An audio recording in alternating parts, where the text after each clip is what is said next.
Good morning to all.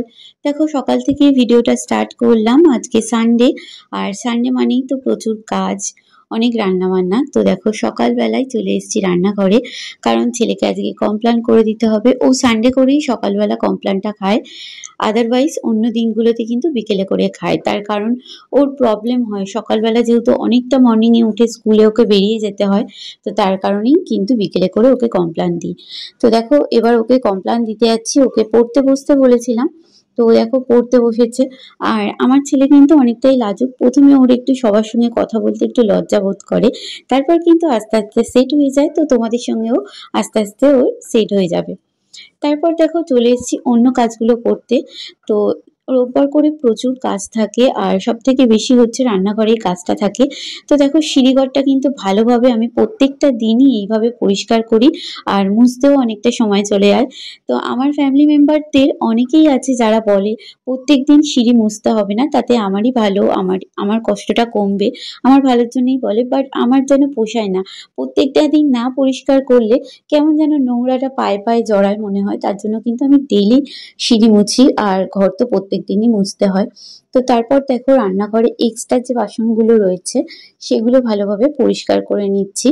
Extra বাসন বলতে tiffin খাওয়া হয়েছে তারপরের যে বাসন, সেগুলো ধুয়ে রাখছি।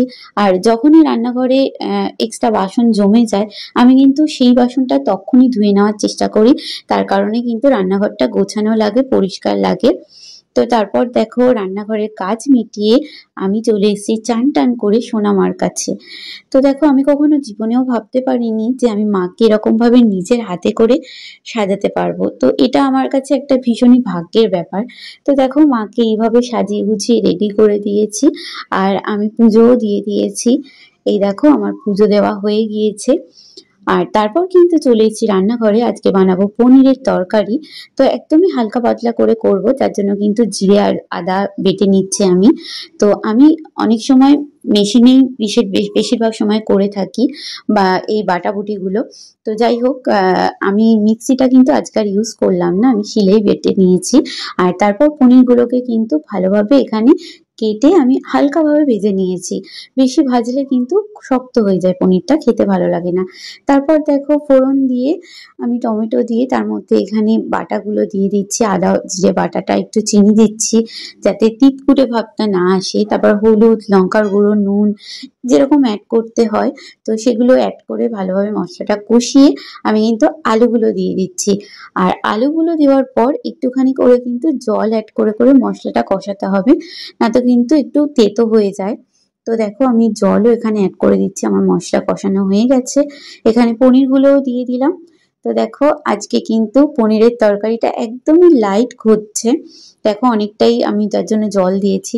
তো চলো এবার সব রান্না হয়ে গেছে, তোমাদের দেখিয়ে দিই। এখানে রয়েছে দেখো ভাত, তারপর এখানে রয়েছে একটা সবজি তরকারি, এখানে একদম একটা নিরামিষ সবজি তরকারি করেছিলাম। আর তারপর দেখো করেছি মাছের ঝোল আলু দিয়ে, একদম এটাও জিরে আদা বাটা দিয়ে করেছি। আর এখানে রয়েছে পনিরের তরকারি, এখানে রয়েছে আমের চাটনি, আগের দিনের চাটনিটা এটা কিন্তু। আর রয়েছে হচ্ছে, এটা হচ্ছে কি বলে, ব্যাট পাঁপড়। তো তারপর দেখো এখানে আমরা চলে যাচ্ছি সন্ধ্যাবেলা। তো মাঝে মধ্যেই আমরা এরকম বেরিয়ে থাকি। সন্ধ্যাবেলা দেখো রিধানের যেহেতু আজকে ড্রয়িং ছিল, ড্রয়িং থেকে এসেই ওকে নিয়ে বেরিয়ে পড়েছিলাম। দেখো ও অনেকটাই বড় হয়ে গেছে এখন, কিন্তু ও আমাদের কাজে অনেকটাই হেল্প করে। তো আমাকে বললো যে মা তুমি ভিডিও করো, আমি তালা দিয়ে দিচ্ছি। তো ও তালা দিয়েছে, আর তারপর কিন্তু আমরা গাড়ি করে বেরিয়ে পড়েছি। তো এটা দেখো আমাদের পাড়ার গলির মুখটা, কিন্তু এখানেও একটা খাবারের দোকান ছিল। তো যাই হোক, তারপর কিন্তু আমরা চলে এসেছি এখানে ফুচকার দোকানে ফুচকা খেতে।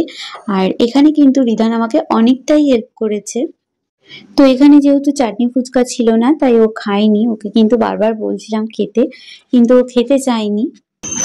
হ্যালো বন্ধুরা, সো দেখো আমার মা পাপা ফুচকা খাচ্ছে, তো আমি বলে খাচ্ছি না, আমি ভিডিও করছি।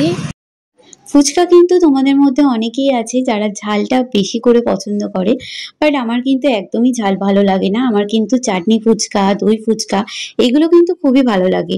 তো তারপর দেখো চলে এসেছি আমরা মোমো সেন্টারে, যেখানে হচ্ছে আনলিমিটেড মোমো পাওয়া যায়। তো আনলিমিটেড মোমো বলছি ঠিকই, কিন্তু আনলিমিটেড মোমো স্যুপ পাওয়া যায় এখানে। যত খুশি তোমরা স্যুপ খেতে পারো, তার জন্য কিন্তু আলাদা করে কোনো পে করতে লাগবে না। আর এখানে দেখো আমাদের চলে এসছে স্টিম মোমো। তো সবার ফার্স্টে আমরা নিয়ে নিয়েছিলাম স্টিম মোমো। এখানে দেখো মোমোটা কিন্তু খেতে খুবই ভালো ছিল। এখানে প্রচুর ভিড় হয়, যার জন্য প্রচুর মানুষের। সন্ধেবেলা কিন্তু একদমই গা গলানো যায় না। তো যাই হোক, এই ভিড়ের মধ্যে দেখো বেশ বড় বড় মোমো দিয়ে দিয়েছে, আর এখানে গরম গরম স্যুপ আমরা খেয়ে নিচ্ছিলাম। তারপর কিন্তু রিধান বললো যে আমি প্যান ফ্রাইড মোমোটা ট্রাই করবো আজকে। তো দেখো তার জন্য কিন্তু এই মোমোটা কিন্তু প্রচন্ড স্পাইসি ছিল, আর প্রচন্ড খেতে কিন্তু একদমই ঘাম বেরিয়ে গেছে বলতে পারো আমাদের। আমরা দেখো চলে এসেছি সোনারপুর, প্রচুর দোকানটাতে। তারপরে কিন্তু বাড়ি ফিরে যাচ্ছি। তো চলো বাড়ি গিয়ে আবার তোমাদের সঙ্গে কথা হচ্ছে। তো চলো আজকের মতন এখানেই শেষ করছি, আবার কালকে দেখা হবে, টাটা।